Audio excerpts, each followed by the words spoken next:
可愛らしい猫カフェの物語だろうと高をくくり、特に期待もせずに軽い気持ちで画面を開いたはずが、気づけば思った以上に深く引き込まれてしまっていた。猫カフェのオーナーは3年間一切連絡を取らなかった息子がようやく帰ってくると信じてその日を待っていたが、その願いは叶わぬまま彼女自身が突然倒れ、そのまま帰らぬ人となってしまう。ただ息を引き取る直前、自分だけが持っていた猫たちの言葉を聞くという能力をタイガーに託したのだった。その一方でリンが町に戻ってきたのは3年ぶり。母と一言も言葉を交わせないまま彼は葬式の場に立たされることになる。なぜあの夜来なかったのかと見知らぬ男に真正面から責め立てられても、リンは胸の奥に悲しみを押し込めたまま何も答えられず、言葉になる前にその場で崩れ落ちてしまう。皆さんこんにちは。 BL ホリックのムーニンです。ネタバレを含むのでご注意を。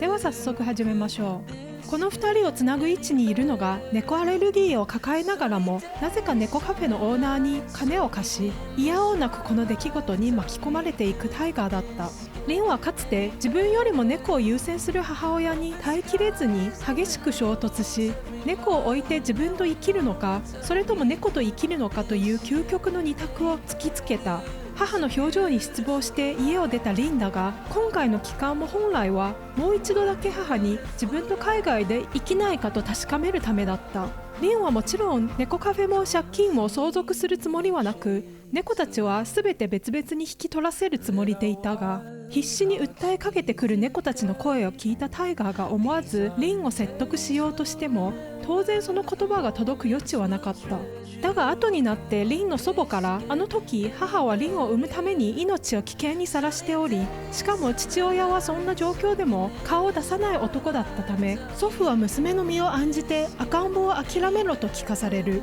しかし母はそれでも自分よりリンを優先し、その選択の代償として父と娘はあの日以来一度も言葉を交わすことのない関係になってしまったのだと知ることになる。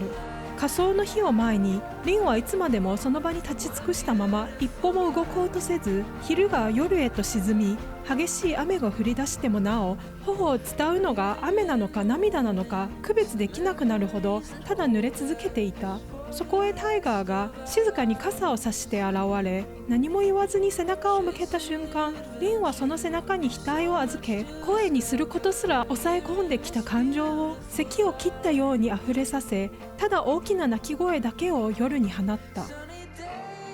翌日リンは気持ちを引き締め、猫カフェも借金も全て引き受ける覚悟を決めた。また次回お会いしましょう。ではでは。